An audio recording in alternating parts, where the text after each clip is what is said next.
vamos dar início à nossa, nossa reunião aqui de conversa com os autores, com parte dos autores do livro, né? Então, nós teríamos hoje a primeira sessão, nós vamos fazer uma discussão com o Marcos, né? Barbosa de Oliveira, que publicou um texto, Significados e Implicações da Neutralidade da Ciência. Também Pedro Bravo, Os Alcances dos Ideais da Ciência Livre de Valores. E depois o Miguel, Pluralismo e Estratégia no Desenvolvimento de Software Livres. Os títulos são maiores, eu dei umas abreviadas, tá certo? Bom, o que nós faremos é uma sessão para discussão, então, do nosso livro coletivo, né, o Entre Conhecimento e Valores, que já está, né, circulando, né? E nesta sessão em particular, a gente gostaria de discutir um pouco a questão da importância do ideal de neutralidade em sua relação, seja com o princípio de precaução, seja, né, com a orientação científica alternativa ligada ao princípio de precaução, e seja também as relações, né, da neutralidade, a manifestação da neutralidade em atividades mais tecnológicas, não é? E que, vamos dizer, se fazem de modo tecnológicas abertas, de modo livre, né? Mais livre. Então, eu vou começar, a gente pode começar com o Marcos. Então, a dinâmica seria cada um fala 10, 15 minutos sobre uma questão aqui colocada, sobre, né, vamos dizer, um incentivo a falar, e depois a gente abre para uma discussão com todos os participantes que queiram perguntar e pedir esclarecimentos e coisas assim, tá bom? Então, com relação ao Marcos, acho que a gente poderia fazer. Você poderia falar para a gente um pouco? Você tem no final do seu texto sobre neutralidade, em que você fala de várias acepções da neutralidade e tal, não é? Na ciência, né? No final você propõe uma norma, não é? Com relação à neutralidade, não é? Então, a gente está no final do seu artigo, e eu gostaria um pouco de que você falasse, explicasse essa norma que está no final do seu artigo. Né?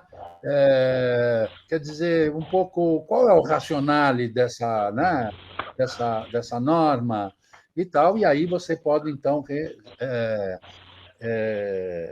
recuperar um pouco a sua discussão sobre a neutralidade. Tudo bem?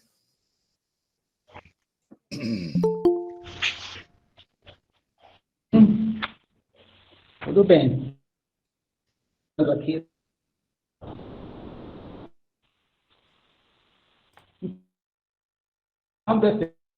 Da não neutralidade da ciência, sem definir o termo, o termo neutralidade, de forma tal que não inclua a objetividade, evitando assim contribuir para o fortalecimento da pós-verdade e, indiretamente, para o avanço da extrema-direita.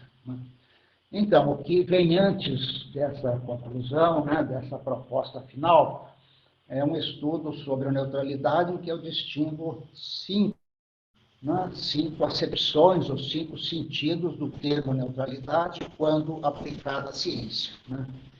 Então, a conclusão, no fundo, é que em 3 desses sentidos a ciência é de fato neutra, em 2 dos sentidos em 3 dos sentidos ela é de fato neutra, em 2 não é neutra.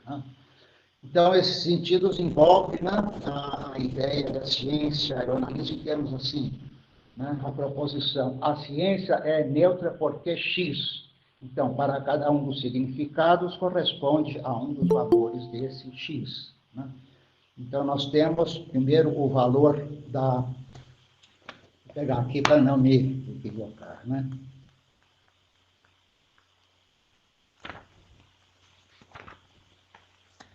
Então, o primeiro significado, né, a ciência é neutra porque suas proposições, resultados de observações, leis, teorias, taxonomias, tabelas, etc., são puramente factuais, não envolvem ou implicam juízo de valor.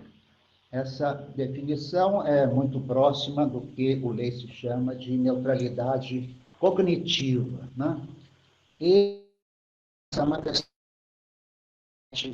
um dos, acho que a gente pode dizer, né, um dos problemas fundamentais da relação entre fatos e valores.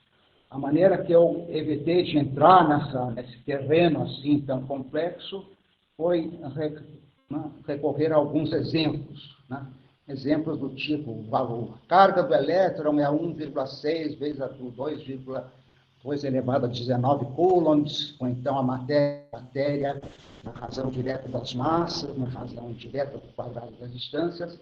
E é um pouco assim, olha, a partir de exemplos como esse, é natural pensar que, né, esse tipo de proposição na ciência não envolve ou implica nenhum valor. Ninguém vai pensar, né, em termos éticos de multar a luz por excesso de velocidade ou coisas desse tipo, né? Depois, nesse sentido, então, a ciência é de fato neutra.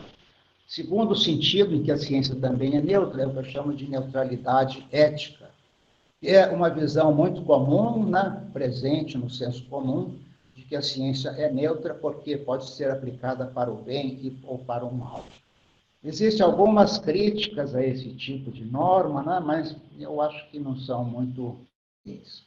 Eu acho que não só a ciência, o conhecimento científico, mas qualquer ideia humana, qualquer artefato, né, pode ser usado para o bem ou para o mal. E, de novo, aí eu procuro fazer uma análise bem simples, bem acessível, baseada apenas em exemplos. Então, exemplos da ciência, né, física nuclear, que levou à bomba atômica, mas também levou a terapias para vários tipos de câncer e assim por diante. Terceiro significado, neutralidade como um valor universal. A ciência é neutra porque é um valor universal. Essa questão, né, dá margem a considerações a respeito da cultura da ciência moderna, eurocêntrica, com outras culturas chamadas por alguns autores de primitivo, né, um termo que hoje em dia se evita usar, né, mas é um pouco assim, né, sem contar toda a história do colonialismo, etc., né, no fundo, essa ideia da ciência como um valor universal, eu diria que é criticável porque serviu de fundamento, de justificativa para a atitude imperialista, né, dos países europeus em várias fases aí da história moderna. Então, aí, em relação a isso, a ciência, nesse sentido de ser um valor universal, também a ciência não é neutra nesse sentido. Quarto significado, a neutralidade aplicada, tem um pouco a ver com a questão do aplicada para o bem ou para o mal, mas o contexto aí é mais em relação aos diferentes valores de diferentes segmentos das sociedades e diferentes países, né? Então, a ciência seria neutra nesse sentido, se fosse assim, digamos, igualmente benéfica para todas as sociedades, o que certamente não acontece, né? E junto com isso vem uma ideia de que conhecimentos não normalmente classificados como científicos, né, conhecimentos indígenas do Brasil, por exemplo, né, também têm o seu valor e nenhuma sociedade pode ser considerada inferior à sociedade moderna ocidental simplesmente por não cultivar a ciência. E, finalmente, a última acepção, que de certa maneira é a mais importante do ponto de vista do que vem depois, né, é a ideia de que a ciência é neutra porque é objetiva. Então, essa é a importância de debate científico, né, nos dias de hoje, e questão, digamos, que aparelho na tradição da ciência, da ciência pós-moderna, né? Sociólogos dessa linha essa linha pós-modernista, né, tendem a negar, né, enfaticamente alguns, né, tanto a ideia da ciência sendo objetiva e a própria noção de verdade.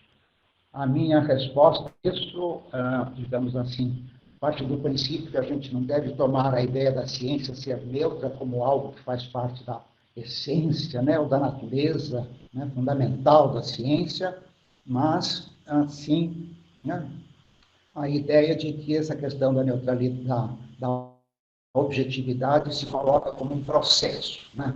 Então, a ciência, eu diria que é neutra, nesse sentido de objetiva, quando, né, ela busca a objetividade e adota métodos, regras e princípios que procuram, né, transformar essa objetividade não como um ideal, mas um fato, né? Bom, e essa última característica, então, é que serve de gancho para a parte final do texto, em que eu associo essa visão pós-moderna da ciência com esse fenômeno muito mais amplo que a gente está vivendo nos dias de hoje, e que eu chamo de pós-verdade, né? Pós-verdade que se desenvolve, né, em vários aspectos que vão das fake news, das teorias conspiratórias, do negacionismo do clima, do negacionismo das vacinas e assim por diante. Então, a minha ideia é que essa ideia de, digamos assim, essa afirmação de que a ciência não é neutra pode fortalecer esse tipo de atitude. E aí, bom, para quem está satisfeito com essa ideologia da pós-verdade, pode ser que tudo bem. Eu acredito que entre nós, né, isso não seja visto com bons olhos. E daí então é que nasce essa prescrição, essa sugestão de que se evite usar a afirmação de que a ciência não é neutra, sem dar uma definição clara do que se entende por isso, e sem implicar que, por não ser neutra nesse sentido, a ciência não é objetiva. Esse eu acho que é o espírito, né, do trabalho que eu Dânia, e se vocês têm, né, algumas têm objeções a respeito dessa visão, eu estou aqui para ouvi-los. Obrigado, então. Obrigado, Marcos. Nós tivemos aqui um probleminha, né, Miguel, dos patches secar, não é isso? Os dois processos de fala e imagem não parecem que se coordenam muito bem, né? Mas tudo bem, acho que, bom, no básico, deu para a gente entender a sua exposição e tal. Vamos, antes de qualquer questão, eu vou passar para o Pedro, fazer uma questão para o Pedro, assim ele pode, né, trabalhar isso. Então, como a ciência, no seu texto você trabalha a questão do princípio de precaução e as várias formulações do princípio de precaução, né? Você se concentra, na verdade, mais em duas versões, não é? Se eu entendi bem o texto, você me corrige se não for o caso. Então, e, de certa maneira, no texto fica sempre a questão da partir do princípio de precaução de uma ciência alternativa, né? Ou da possibilidade de uma prática de uma ciência alternativa à ciência, não é, mainstream, que é dominante, né? Então, como essa ciência precautória poderia contribuir para a neutralidade, né? Que relação tem a ciência precautória, o princípio de precaução, com a neutralidade? né, da ciência, e em que sentido de neutralidade? Já que a gente viu o Marcos tratar aí um pouco de 5 acepções e tal, então, para, vamos dizer, cruzar um pouco a questão com a exposição do Marcos. Tudo bem, Pedro? Tá ótimo. Vocês me ouvem? Sim. Certo. Bom, então, de uma maneira geral, né, no meu capítulo, eu tentei mostrar que há pelo menos 2 ideais, né, da ciência livre de valores na literatura, um que é mais restrito e um que é mais amplo, né?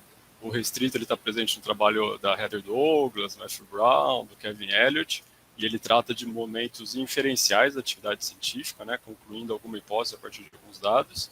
E o ideal mais amplo, né, dado pelo Lacey, abarca mais momentos da atividade científica do que só essa parte inferencial, né? Então, quando se fala de autonomia, neutralidade e imparcialidade, a gente consegue abarcar várias das decisões, né, que a ciência que compõe as atividades científicas, né?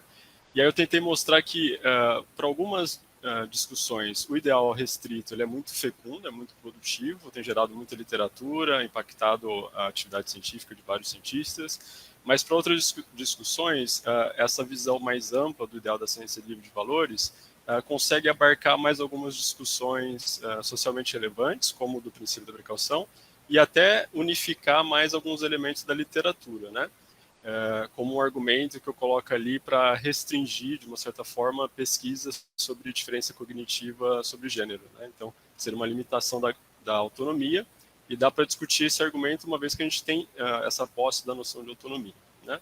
Mas em relação ao princípio da precaução e neutralidade, em grosso modo, né, o princípio da precaução ele é um princípio que está presente em vários documentos jurídicos de direito ambiental, ele é mais conhecido por isso, né?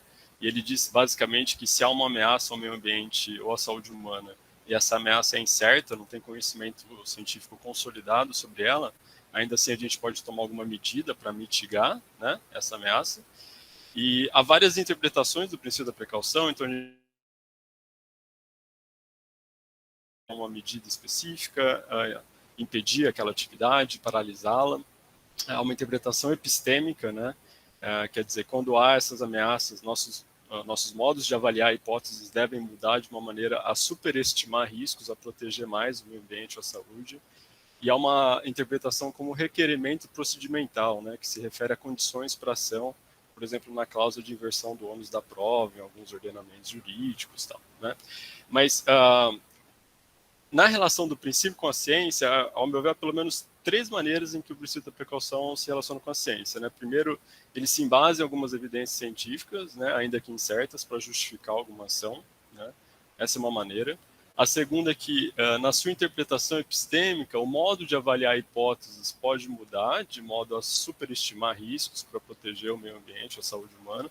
Então, o modo de avaliação de hipóteses pode mudar também. E terceiro, vários autores que discutem o princípio da precaução propõem essa reorganização das atividades científicas, né, que eles chamam de ciência precautória, né? A ideia da ciência precautória é que várias das decisões que ocorrem nas atividades científicas deveriam mudar para facilitar decisões baseadas no princípio da precaução. Então, a gente teria que buscar por mais alertas precoces, a gente teria que pesquisar substâncias não isoladamente, porque elas não ocorrem no ambiente isoladamente, mas as misturas das substâncias e coisas do tipo, né? Se a gente pressupõe um entendimento amplo do ideal da ciência livre de valores, né, os componentes da imparcialidade, neutralidade, autonomia, a gente vê que muitos críticos do princípio da precaução recorrem a eles para criticar o princípio da precaução, né?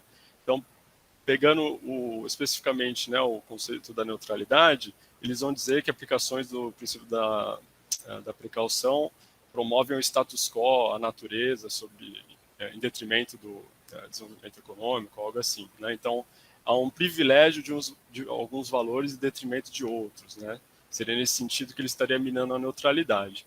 Mas se a gente reinterpreta dentro do modelo das interações a neutralidade como a influência desproporcional de alguma perspectiva de valor, aí sim a ciência precautória, baseada nesse ideal da neutralidade mais refinado, né, ela pode ajudar, como pode dizer, a equilibrar uma certa tendência em análise de risco nas ciências em geral, nos níveis padrão de significância estatística, a subestimar riscos, né?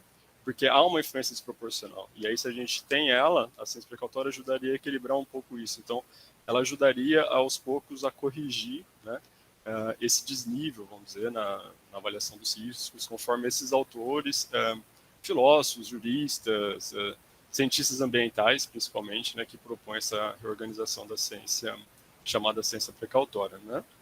Então, acho que isso em maneiras gerais, então, como que o princípio se relaciona com neutralidade, qual o sentido específico, né? E com a ciência, né? Como que o princípio da precaução se relaciona com a ciência em geral. Obrigado, Pedro. Então, agora vamos passar para o Miguel, né? Então, Miguel, você no seu texto trabalha, não é propriamente ciência, né? É desenvolvimento tecnológico, vamos dizer, mas numa comunidade aberta, né? Vamos dizer assim, não está fechada numa instituição, né? Quer dizer, então há uma série de compromissos ligados mais abertos, né? Então, e você desenvolve exatamente a questão do desenvolvimento, né, de softwares livres para essa coisa de, né, adequação da imagem, do som, etc., né, de como esses processos têm que ser coordenados, etc. Então, eu gostaria que você falasse um pouco mais de como essas atividades tecnológicas mais abertas, né, elas se relacionam, né, com como essas atividades tecnológicas no desenvolvimento do software livre. Tem um pessoal que me marcou para fazer reunião. Pablo, você começou... Alguém tem um alto-falante aberto? Então, como essas atividades mais tecnológicas, e nesse caso muito mais específico, né? Porque, em geral, o desenvolvimento tecnológico está vinculado a patentes, não é? Que impede que essa atividade, digamos, seja aberta. Então, como essa atividade mais aberta se relaciona, ou que relação ela poderia eventualmente ter com a neutralidade? Manifesta a neutralidade? E assim, tá? Pablo, foi ótimo que você começou aí sua pergunta já fazendo um asterisco importante que eu queria fazer, né, que esse trabalho que eu propus é uma tentativa de aproximar aí uma discussão de um caso relacionado ao software livre com o pensamento do professor Lacey, né, com o modelo de interação entre ciência e valores, mas, de fato, eu estou fazendo uma aproximação bem por analogia, né, porque eu estou, ao discutir esse caso, ele não está num contexto acadêmico de desenvolvimento científico, né? A gente está falando de comunidades de software livre que podem, às vezes, membros delas vão estar entrando e saindo da academia e tal, mas todo o esforço de desenvolvimento ali não é voltado a construir conhecimento fundamentado, mas sim a produzir um objeto técnico que funcione de maneiras adequadas para os desejos daquela comunidade, né? Então, o resultado está muito mais ligado a isso, a funcionalidade daquele produto.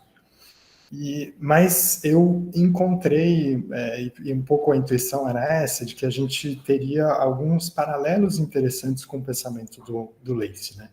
Então, a própria ideia de neutralidade, né? O fato e aí já era um pouco uma percepção que eu tinha antes de focar mais nesse caso. O fato de que no software livre, o software, diferentemente de um software sob direito autoral, sob patentes, como um sistema operacional Windows que a gente usa no computador, o fato de que o software livre, diferente desse software, pode ser estudado, pode ser adaptado, pode ser circulado de forma livre, sem custos, sem cobranças, por exemplo, eventualmente, quem quiser pode circular. sugere que a gente tem nesse espaço um potencial maior para manifestação de neutralidade, né? Que tanto uma ONG, uma universidade, um partido político, um movimento revolucionário e um banco usem esse software para buscar perspectivas de valor diferentes, né? Para buscar efetivar essas perspectivas de valor. Ao mesmo tempo, o meu caso é um pouco falar das limitações dessa possibilidade de manifestação da neutralidade, né? Então, eu não vou entrar muito em detalhes no caso, está um pouco mais descrito no texto, né? Mas é uma situação em que a gente tem, em torno do desenvolvimento do Linux, que é uma peça muito importante de software livre, que é bem central para o funcionamento de um sistema operacional, uma situação em que a gente tem a participação nessa comunidade, que é majoritariamente formada por desenvolvedores, por programadores muito experientes, muitos deles conectados sendo remunerados ou contratados por grandes empresas de software, como Google, como IBM, que dependem desse software livre para vender serviços ou para produzir produtos, né? E que, portanto, entendem que mesmo o software não sendo proprietário delas, da Google, da IBM, para elas faz sentido comercial contribuir para o desenvolvimento desse software. Nessa comunidade, a gente tem participação também de pessoas muito diferentes, de forma minoritária, mas também ali presentes. E uma delas, nesse caso, é um sujeito que é um anestesista, se eu não me engano. Ele trabalha como se fosse um dentista que trabalha na Austrália, que não tem, e que trabalha com programação por hobby. E ele começa a se interessar pelo Linux e pelo desenvolvimento, e da perspectiva dele, de alguém que é um usuário pessoal, que tenta usar aquele software num computador caseiro, comum, que, na verdade, é uma perspectiva diferente de quem, por exemplo, é remunerado para contribuir para esse software pela IBM, ou pela Google, ou por uma grande empresa dessas. Essas pessoas estão preocupadas em que esse software funcione muito bem num servidor potente por exemplo, servir um site muito avançado ou para processar dados bancários, né? E aí a gente começa a ver conflitos um pouco de valores surgindo. E só para resumir um pouco esse caso, esse sujeito tenta contribuir numa parte específica, num algoritmo específico, uma função, melhor dizendo, do sistema operacional, que é o escalonamento de processos, que teria muito impacto na época. Hoje isso não tem um impacto tão decisivo, mas naquele momento, para coisas como o comentário que o Pablo fez, né, para um computador funcionar com música tocando e ao mesmo tempo você editar um software, editar um texto no LibreOffice ou no Word, você precisa que um sistema operacional saiba como escalonar o algoritmo que roda, que executa a música, que mostra a tela, que faz o processador de texto funcionar. E a maneira como esse algoritmo precisa responder num computador caseiro é muito diferente da maneira que ele precisa responder num servidor, em que as necessidades são muito diferentes. E aí, esse olhar do usuário caseiro é absolutamente subrepresentado naquela comunidade. Por uma série de razões que tem a ver com questões técnicas também, e eu não me atrevo a fazer um julgamento sobre qual algoritmo que era melhor e tal, mas o conflito entre essas diferentes posições termina com esse sujeito, esse contribuinte, não conseguindo que as contribuições dele entrassem no projeto principal do software, e em certo momento ele resolve abandonar essa comunidade, ele se decepciona e sai dela, né? E uma das questões que eu acho que tem uma aproximação grande com o trabalho do professor Lacey é que tinha lá, digamos, propostas competindo entre qual que seria mais interessante para o algoritmo desse escalonamento de processos. E esse sujeito que eu estou comentando, o Colivas, ele tem uma proposta, né? Mas tem outras que são abordagens diferentes, de pessoas diferentes e tal. e é muito difícil comparar. Essa é uma área em que fazer comparação de algoritmos não é muito fácil. E uma das questões que esse desenvolvedor sugere é, olha, por que a gente não faz o sistema operacional todo funcionar de uma forma modular em relação a esse algoritmo específico de escalonamento de processos? Ou seja, que eu, que sou usuário de computadores comuns, pudesse escolher, não, eu quero este algoritmo de escalonamento de processos e não aquele. E aí, se eu eu trabalho num banco e eu estou rodando o mesmo software, que eu pudesse, não, eu já quero o algoritmo diferente. E essa tentativa foi derrotada, né? E tem uma justificativa para isso também, tinha uma justificativa organizacional, de certa forma, é que fazer essa modularização implicava em um pouco mais de trabalho de organização desse projeto, e os líderes do projeto acreditavam também que isso tenderia a diluir os esforços. Então, em vez de as pessoas trabalharem em apenas um algoritmo que fosse ideal para a maior quantidade de casos possível, as pessoas se espalhariam entre diversos algoritmos que talvez não produzissem um resultado ótimo geral, né? E isso me parece ter uma relação próxima com a ideia de pluralismo estratégico que o Lee se propõe, né? A própria ideia de estratégia está um pouco presente nesse caso também, porque quando a gente compara os diferentes grupos que estavam defendendo ali seus algoritmos, o tipo de coisa que eles consideram como dado que deve ser considerado são distintos.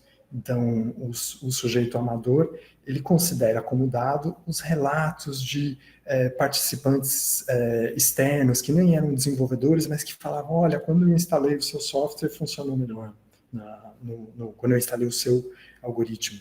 Isso, para uma comunidade de desenvolvedores, era taxado como isso é apenas impressionismo, isso não é informação relevante e tal. Então, é como se nessas abordagens a gente tivesse um pouco a ideia de estratégia também. Eu acho que, de forma geral, é isso. Eu posso voltar a comentar mais algum aspecto que vocês queiram. Agradeço muito, Pablo, pela organização, e é um prazer estar aqui com vocês, com o Marcos, meu orientador. Orientador a gente não deixa, eu vi bastante isso nesse congresso, a gente sempre tem ele perto, e com o Leice também, que é uma grande inspiração para esse trabalho. É isso, muito obrigado. Obrigado, Miguel, ótimo. Então, nós já tivemos aqui, basicamente, né, um painel aí, cada um apresentou um pouco o seu trabalho, que está publicado no texto, né, mostra também, acho que, a riqueza que esses textos proporcionam, né, de abertura, vamos dizer, de discussão, de reflexão sobre a ciência e as suas relações com os valores. Então, eu abro agora a discussão para quem quiser fazer questões, vocês também, se quiserem cruzar, né, a discussão e tal, podemos fazer isso. Então,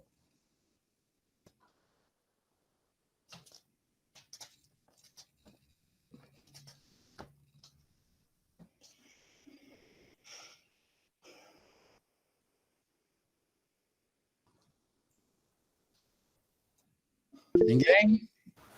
Pedro? Posso começar, Pode, então? sim, Tem sim. uma pergunta para o Miguel e para o Marcos. Para o Miguel, é mais um pedido de desenvolvimento dessa questão que você terminou comentando, né, sobre como cada grupo, vamos dizer, se apoiava em tipos de dados diferentes, né? Se você puder desenvolver um pouco mais sobre isso, porque eu acho uma questão muito interessante, né? Quais dados eram mais relevantes, quais tipos de dados eram mais relevantes para cada grupo, né? E para o Marcos, enfim, nossos temas dos capítulos são próximos, achei muito interessante também, e em relação à norma que você levanta no final, né, que qualquer defesa da não neutralidade, ela tem que fazer uma ressalva sobre a objetividade, né, para não minar a objetividade científica e tal. Porque, do contrário, apenas afirmar categoricamente a não neutralidade da ciência pode fomentar a pós-verdade, extrema-direita, etc. Né? E aí eu fiquei pensando como que você vê o caso contrário, né? Se você acha que é de menos importância, algo do tipo. Caso contrário, de que defesas da neutralidade que às vezes são utilizadas para fomentar a neutralidade, a pós-verdade, a extrema-direita, né? Então, pegando um caso recente da CPI da Covid, em 2021, muitos médicos bolsonaristas recorriam, né, dicotomia fato-valor, né? Não, sou um cientista, não faço juízo de valor, não posso condenar as opiniões de ninguém, né? Então, de alguma maneira, às vezes a neutralidade fica como um escudo também para fomentar a pós-verdade. Será que é o caso? Como que se analisa casos assim? Acho que em geral é isso. Obrigado e parabéns pelo trabalho de vocês. Você quer começar, Miguel? Quem que começa? Pode ser. Eu posso começar sim. Muito obrigado, Pedro, pela sua pergunta e pela sua apresentação também. Talvez eu tenha colocado de maneira um pouco forte de dizer que tivesse uma grande diferença em relação a como os dados em si eram coletados, porque, de maneira geral, esse é um contexto em que, às vezes, há um esforço em produzir coisas mais sistemáticas e tal, mas também vale a manifestação mais singular do desenvolvedor que fala assim, olha, no meu contexto aqui isso não funcionou. Mas talvez o que mostra mais essa diferença aí, que eu estou colocando um pouco, que mostra até um pouco uma diferença de estratégias, é que na verdade, o líder dessa comunidade, que em certos pontos rejeita a proposta dos amadores, ele fala, olha, os dados que você, amador, está trazendo são dados que têm viés de seleção. Por quê? Porque você está... os relatos que você está trazendo são todos de pessoas que são usuários de PCs caseiros e que te acompanham e usam o algoritmo que você está propondo. Então, eles sempre vão achar que o seu algoritmo está produzindo resultados melhores. Eles sempre vão relatar que não, comigo funciona melhor. Só que é muito interessante que, na discussão, na época, ninguém apontou que o contrário poderia ser verdadeiro. Que todas as outras pessoas que estavam na comunidade tinham um viés de seleção para favorecer o cenário de uso em servidores, de uso muito mais avançado. Mas isso não surge. O líder a pessoa que está levando, que está, digamos, representando essa estratégia, não vê viés de seleção do lado dele. Né? Outro lado que aí já foge um pouco dessa questão da coleta dos dados, mas que para mim também mostra aí um pouco de diferenciação de estratégia, o que era considerado ou não como um problema digno de ser investigado, testado. Então, para o caso dos usuários caseiros, tem um valor funcional, uma questão que é a responsividade do computador.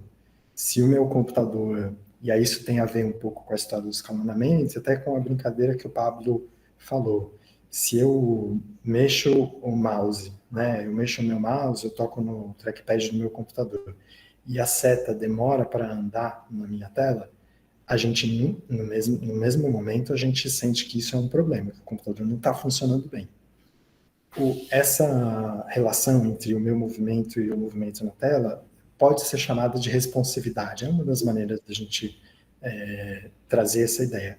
A responsividade não era uma questão para o usuário de servidores. Não tem problema para um usuário de servidores se na tela dele demora um pouquinho mais. É muito mais problema se a consulta na base de dados demora 3 milissegundos a mais. Porque aí isso multiplicado por milhões de consultas que um banco vai fazer, vai impactar em $100 mil por dia de custo a mais. Né? Então, resolver responsividade não é um problema para essa estratégia, ou não é um problema tão digno, digamos. Né? Não, eu tenho que tomar cuidado para não pintar como preto e branco aqui, porque mesmo dentro desse contexto aí, as pessoas durante muito tempo esse contribuidor foi bem recebido, foi valorizado e tal, mas chega um momento em que a coisa pega, né? E eu acho que é aí que dá para ver um pouco essas diferenças. Obrigado. Obrigado, Miguel. Pedro, tudo bem? Marcos, não esquece de ligar o som.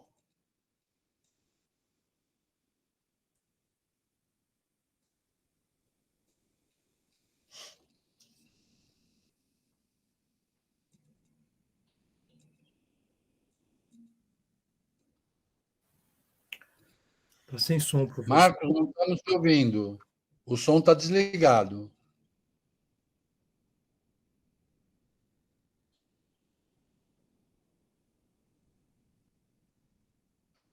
Marcos, você está me ouvindo? Acho que temos um. Às vezes é preciso fazer com que o... Pronto, acho que agora deu. Está ouvindo agora? Sim, agora sim. Esse meu computador está me entregando peças o tempo todo, né? Bom, mas o que eu queria dizer é assim, em primeiro lugar, que logo no início desse meu texto, eu faço a seguinte alegação, que, paradoxalmente, né, é um pouco assim, né? Essa afirmação de que a ciência não é neutra só tem sentido se, digamos, se contrapuser a uma visão de que a ciência é neutra, né? E a minha observação é que em todas as minhas leituras, né, passando pelos positivistas, por cientificistas de diversas naturezas, né, eu nunca encontro uma afirmação assim, né, a ciência é neutra. Né? Às vezes, bom, alguém pode dizer, não, eles não afirmam isso, né, mas implicitamente, em muitas afirmações sobre a ciência, está implícita a ideia de neutralidade, né? Eu acho isso possível, sem que deixe de ser interessante o fato, né, de ninguém vir a público e dizer, não, a ciência é neutra. Né? Eu acho que esse é um fator interessante, talvez possa ser melhor investigado. Né? Agora, então, eu acho curioso, né, algumas observações mais gerais, assim, né, para a gente entender o problema da ciência nesse contexto mais amplo, né, da pós-verdade. É interessante que acabou de sair um livro novo, uma coletânea ditada por Ivan Gurgel, acho que o Pablo conhece, né, um professor da física, e que é um volume de artigos sobre o negacionismo científico. Né? Estou muito interessado nesse livro, mas enfim, precisa ser comprado, é um livro bem volumoso, né, e um preço proporcionalmente alto, então não sei se eu vou tomar essa atitude. Mas o fato de que o que me chama a atenção é que esse negacionismo da ciência certamente é um fator muito importante, né, nos dias de hoje, né, é muito importante, mas eu acho que ele tem que ser tomado num âmbito maior, né? Porque o negacionismo não se restringe, é um negacionismo científico, digamos, né? Um negacionismo dos conhecimentos bem estabelecidos da ciência, né? Então, desde o do terraplanismo e depois, enfim, toda essa avalanche de teorias conspiratórias, toda essa negação, né, da validade das eleições, em que o Trump foi derrotado e depois o Bolsonaro também foi. Então, acho que tudo isso tem que ser levado em conta para a gente deve entender esse negacionismo científico nesse contexto maior, né? Eu confesso que ainda me sinto assim, né, desprovido de uma explicação, né? Uma explicação muito genérica, não, isso aí tem que ser visto dentro de um contexto de enfraquecimento do neoliberalismo, né? O neoliberalismo não está dando mais conta do recado, de manter o crescimento econômico dos países, etc. Isso leva, então, a um descrédito de todas as instituições políticas, né? Mas eu não deixo de ficar, assim, digamos, abismado com essas atitudes que são, assim, tão francamente, né, opostas à verdade, né? Porque nosso papel, assim como intelectuais, né, acho que a gente teria que reagir a isso argumentando, né? Mas como é que você vai argumentar com pessoas que abrem mão, inclusive, né, dos princípios mais básicos da lógica, o princípio da não contradição? As pessoas querem afirmar A e não A ao mesmo tempo, né? Então, eu acho que é uma situação extremamente difícil nos dias de hoje e, enfim, né, a gente tem que enfrentar esse problema, né? Não tem nenhuma solução, se vocês tiverem, seria ótimo, né? Um outro fenômeno também muito presente aqui, recentemente, aqui no Brasil, né? É o livro, né, da Pasternak, né? Natália, não é, não, Pasternak, enfim, todo mundo, né? Assim, sobre as pseudociências, né? Um livro, assim, muito agressivo, digamos, que já tem o título de Que Bobagem, né? Então, independente de concordar com algumas alegações, né, da Natália, do seu marido, né, que são os autores do livro, que despertou, assim, tanta polêmica, né? A minha ideia é que o que prejudica muito as intenções dos autores é essa atitude, digamos, de arrogância. Não, a ciência que está certo, tudo que não é ciência não presta, né, tem que ser descartado, né? Então, em relação, por exemplo, a certos conhecimentos que são conhecimentos genuínos, mas que não estão dentro desse molde da ciência moderna, né, baseado em evidências, né? Tudo isso acaba de sendo deixado de lado de uma maneira que eu acho muito perniciosa, né, para a saúde mental da sociedade. Então, basicamente, a ideia também, né, enfim, também contestar os que reagiram ao livro dele, especialmente aos psicanalistas. Por algum motivo, os psicanalistas é que se sentiram mais atingidos pelas críticas da Pasternak, né? E aí eu também fico meio satisfeito com algumas das respostas, né? Respostas que vão na linha de, não, a psicanálise é sim científica. Eu diria que melhor do que essa atitude é falar, escuta, não precisa ser científico nesse sentido restrito da ciência natural para ser um conhecimento, principalmente no caso da psicanálise, que não é um conhecimento puramente teórico, né? Muito ligado a terapias psicanalísticas, né? Então, não se pode, assim, tomar, né, simplesmente a psicanálise como uma teoria, mostrar que não é científica, e aí os psicanalistas vão dizer que não é científica, né? Não é científica. Eu acho que a atitude mais correta nesse sentido é dizer, bom, não é científica, e daí? Né? E daí? Um pouco, esse é o tipo de reação que eu acharia mais favorável no caso. Mas então é isso, não sei se eu respondi a pergunta do Pedro. O que você acha, Pedro?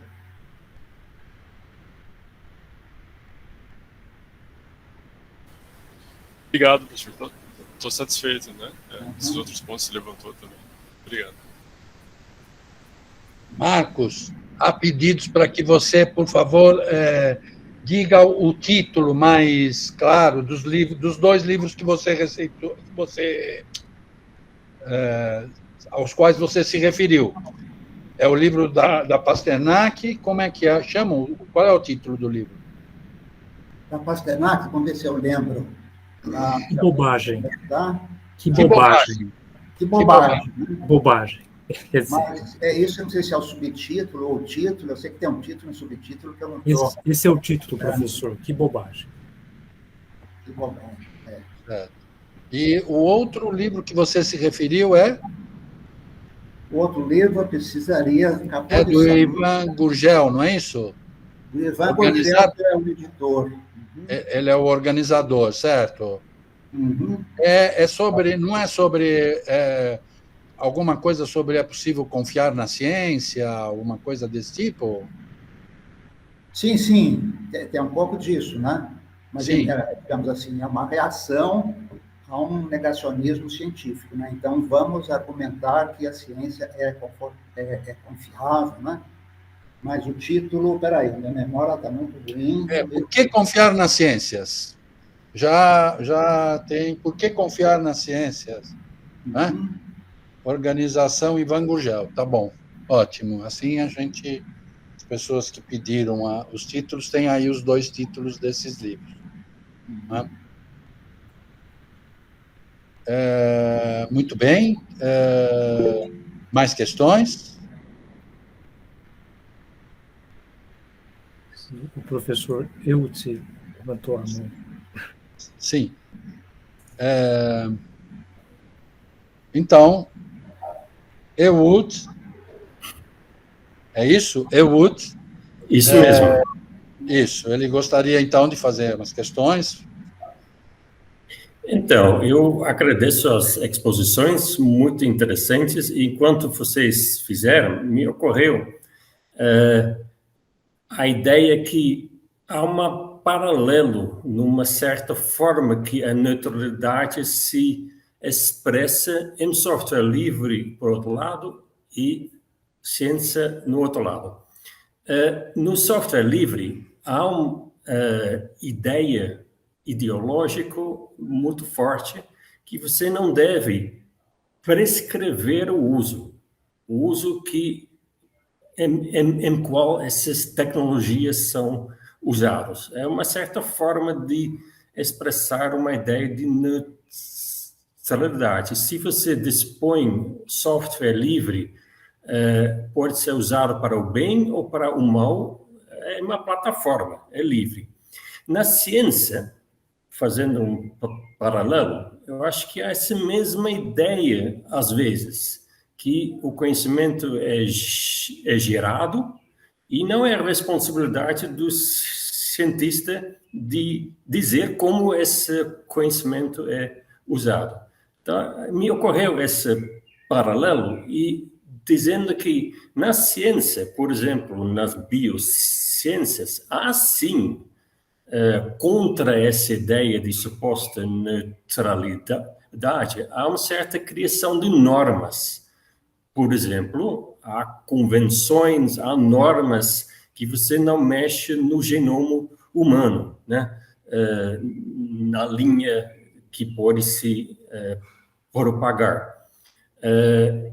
Então, há formas de se organizar, né, de explicitamente introduzir um elemento de não neutralidade na ciência. Eu pergunto a Miguel, ou talvez o Pedro, com seu princípio de precaução, tem algo a dizer sobre esse paralelo que eu estou enxergando. A ciência e as plataformas tecnológicas devem ou não, e de que forma essa não neutralidade deve ou não ser organizado ou regulamentado. Essa é a minha pergunta. Obrigado. Olá. Acho que Miguel, se quiser responder, já que tem uma parte com software livre, né, com, vamos dizer, com um trabalho mais tecnológico, aberto, né, de software. Vou palpitar bem pontualmente. Eu acho que essa analogia do professor Ewald é bem interessante. Eu acho que, talvez, Ewald, a gente possa pensar uma das manifestações em que vai ter essa tentativa de normatizar, de direcionar ou limitar essa neutralidade. No caso do software, uma manifestação bem objetiva são as diferentes licenças. Então, você vai ter licenças, embora no software livre isso não seja tão comum, licenças que vão incluir valores políticos junto. Então, uma licença que, por exemplo, uma que eu já vi uma discussão razoavelmente intensa, que aquele software só pode ser usado em empresas que sejam de propriedade dos próprios trabalhadores. Então, ela não pode ser usada na Google, mas ela pode ser usada numa cooperativa, por exemplo. Agora, isso é muito minoritário, né, no caso de software. Eu acho que tem, do meu parco conhecimento aí na área de filosofia da ciência, eu acho que deve ter muita discussão interessante sobre o quanto, na pesquisa de ciência mais básica, o quanto é possível a gente já prever os valores que vão se manifestar e o quanto não, né? Eu acho que vai ter áreas em que isso vai ser mais plausível e outras em que não tanto, né? E talvez nisso também dê para fazer um pouco de paralelo com o software, né? Porque, embora o meu caso vá no sentido de mostrar que o Linux, que é um software muito de uso muito genérico, essa questão já surge, eu acho que também é um caso em que, por exemplo, prevaleceu com muita força a ideia de que um software como o Linux deve usar uma licença muito que não dirija, que não inclua valores políticos, que abarque diferentes perspectivas, né? Mas, enfim, eu acho que eu estou só coçando a superfície aqui dessa história, né?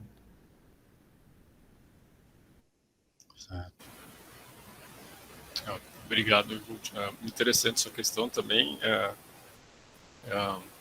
que me vem à mente por enquanto, né?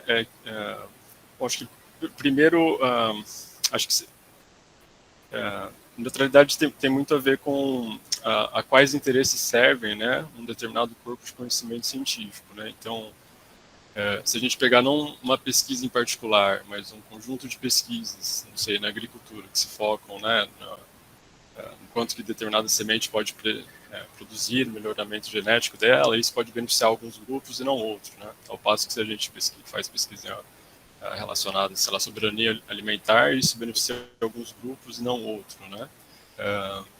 E aí, como que... Então, é que tem um sentido inicial de neutralidade, né, de não servir a qualquer interesse, que é facilmente criticado, olhando a história da ciência, né? As pesquisas em geral sempre servem alguns interesses em detrimento de outros, há prioridades de financiamento, né? E aí é uma redefinição da neutralidade para não ter uma influência desproporcional de algum tipo de interesse, né? E aí acho que entra um pouco na questão do software livre e nas discussões relacionadas ao princípio da precaução, por exemplo, tem alguns autores que vão propor para que periódicos científicos e comitês que analisam evidências sobre as mudanças climáticas, por exemplo, possam aceitar evidências cuja força é baixa, né? Não precisa ser não precisa ter atingido níveis convencionais de simplificação estatística. Pode ser mais baixo para a gente ter evidências mais precárias mesmo e conseguir lidar com cenários que têm uma probabilidade muito baixa ou que ainda são possíveis, só que são devido ainda ao pouco estudo que se tem desse cenário, não porque a evidência de fato é fraca, né? Então, seria uma mudança até em que graus de evidência a gente pode aceitar em relatórios, né?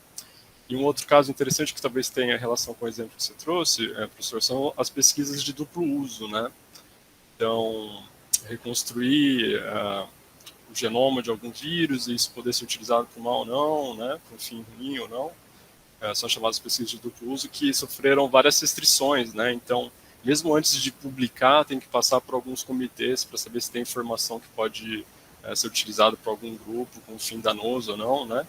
E aí, o Philip Kitcher e a Janet Kurani falam que as pesquisas sobre diferença cognitiva de gênero são pesquisas desse tipo, que continuam fomentando estereótipos e que também tem que sofrer algum tipo de restrição, né? Eu acho isso muito interessante, porque tem essa analogia com as pesquisas de duplo uso e porque esse tipo de discussão, como pode dizer, é abarcada por essas noções mais amplas do ideal, né? Pela redefinição da neutralidade e tal. Não sei se eu respondi bem, mas ótima questão. Helmut, está satisfeito? Sim, perfeitamente satisfeito. Eu vou buscar esse artigo do Philip Kitcher, né? Que você falou. Isso, ele está referido no livro, não é? Tá? No artigo do Pedro, ele está referência, inclusive trata desse assunto num dos itens, né? que você chama, né, Pedro, de ignorância virtuosa. Isso. Né? Que a ideia é que haveria alguns domínios, né, que seria justificado por conta de alguns valores a gente não ter conhecimento sobre aquilo. É o que alguns autores chamam de ignorância virtuosa. Então, melhor a gente evitar continuar fazendo tanta pesquisa sobre diferença de gênero, porque perpetua alguns estereótipos. Né? Então, tudo bem não saber sobre esses domínios, vamos focar em outros. Né? Tudo bem no sentido, não deve ser uma prioridade de financiamento. Né? Eles não defendem que alguém possa obrigar outros cientistas a não pesquisarem aquilo. E aí entra um pouco, acho que talvez na redefinição de autonomia que o Leis propõe, né?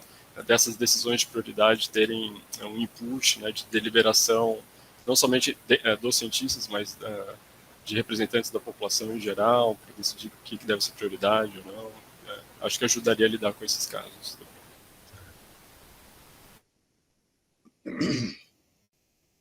Ótimo. Mais alguma questão?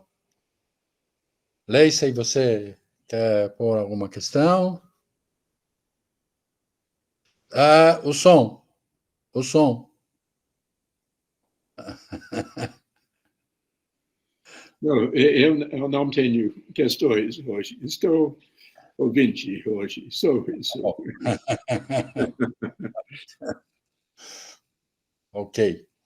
Então, eu acho que, bom, nós passamos pelos textos, né, pelos assuntos aí, né, da neutralidade, princípio de precaução, essa questão do software livre também, como tem manifestações, né, como você mostrou também, né, Miguel, a questão das estratégias, né, no seu texto você tematiza isso bem, né, a questão do pluralismo de estratégias, né, que estaria, né, seria, vamos dizer, um aspecto teórico do modelo que poderia ser aplicado a esse tipo de investigação, né, de trabalho mais aberto, né, Bom, acho que é isso. E vocês... Eu poderia acrescentar... Se não houver mais questões, eu encerro. Marcos, você queria falar alguma coisa? Não, é só acrescentar algo que eu já falei, né? Uhum. Tem a ver com esse problema enfrentado pela ciência, acho que no mundo todo, nos dias de hoje, né? Em parte esse negacionismo, mas também, né, uma espécie de questionamento da autoridade epistemológica da ciência, né? Mas também aqui no Brasil, todo o problema das verbas, né? Que foram, né, muito prejudicadas durante o governo do Bolsonaro, né? E atualmente, aparentemente, tinha, né, melhorado, mas as últimas notícias, que ainda não entendi muito bem, né, referem-se a cortes, né, nas verbas destinadas a CAPES, né? A comunidade científica acho que tem reagido bastante, né, na figura de seus dirigentes, né, o presidente da SBPC, da Associação Brasileira de Ciências, etc., né? Mas, a meu ver, essa reação, eu acho que deixa um pouco a desejar. Deixa um pouco a desejar porque eu acho que teve uma figura importante aqui na história política do Brasil, né? Um alto funcionário, uma alta figura da administração, que declarou, né? Aquilo que é bom a gente mostra, o que vai ruim a gente esconde. Então, quer dizer, que é um princípio típico, né, da publicidade. A publicidade é toda baseada nessa mentira, né? Costumo dizer que a publicidade é o 007, né, a única instituição que tem o direito de mentir, né, aparentemente. Sem casos muito extremos, né, numa contestação da publicidade, das afirmações publicitárias, né. Então, nesse sentido, o que acontece com as campanhas, né, dos cientistas, né, da comunidade científica, é muito nessa linha de só, né, pegar aquilo que é bom na ciência, né, de fato, a ciência tem muito a reivindicar do ponto de vista da sociedade, né, pelas contribuições para a medicina, enfim, havia uma quantidade enorme de efeitos benéficos para a sociedade, né? Mas tem também o outro lado, né, que precisa ser reconhecido, né? Então, eu acho que para a ciência recobrar, digamos, a sua autoridade, eu acho que tem que passar também por uma autocrítica, né? Uma autocrítica que pega, digamos, pega, entre outras coisas, essas violações das normas, né, epistemológicas da ciência, que viraram um problema, assim, terrível nos dias de hoje, né? A quantidade de fraudes, de fabricação de dados, de plágios, né? Enfim, uma quantidade enorme de desvios do que seriam as normas da ciência, e normas que, em princípio, estão lá para garantir a objetividade, né? Então, eu acho que a ciência deveria também, digamos assim, reconhecer isso, né? Porque, é uma hipótese que eu tenho, né? Que esse tipo de degradação ética da ciência também contribui para a degradação da ciência do ponto de vista da sociedade, né? Mas é algo que eu acho meio difícil de provar, mas pelo menos como hipótese, eu acho que isso deveria ser considerado, né? Lembrando também essa influência dos fatores econômicos, né, das corporations, né, e também, né, tem ligações com práticas científicas, né, mas também aí, no caso de muitos cientistas, é uma questão de subir na carreira, né, fazem plágios ou coisa desse tipo com o objetivo de subir na carreira. No caso dos interesses comerciais, né, o objetivo é maximizar os lucros, e, para isso, muitas vezes se escondem, né, resultados científicos, às vezes obtidos pela própria empresa, que não são divulgados, ou então são até explicitamente negados. Esse problema nos Estados Unidos, chegando agora aqui também no Brasil, né, dos opioides, acho que é um caso bem ilustrativo, né? Como a indústria farmacêutica, ou algumas indústrias farmacêuticas, né, ocultaram o problema desses medicamentos, o que levou uma quantidade enorme, de mortes por overdose, né? Então, é só isso que eu queria só complementar, no sentido da gente desenvolver uma visão ampla e crítica das atividades científicas, né?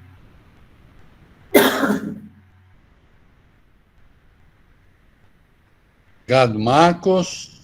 Acho que, bom, temos aí fizemos um belo painel, né, dessas questões ligadas à neutralidade, mesmo à autonomia, né, à proteção, né, e também está, vamos dizer, subjacente à questão, né, da ligação entre ciência e valores, entre as atividades científicas e os valores, né, e essa, vamos dizer, convergência que o modelo, né, propõe, de uma convergência entre a epistemologia, vamos dizer, para dizer de maneira meio geral, entre a epistemologia e a ética, não é?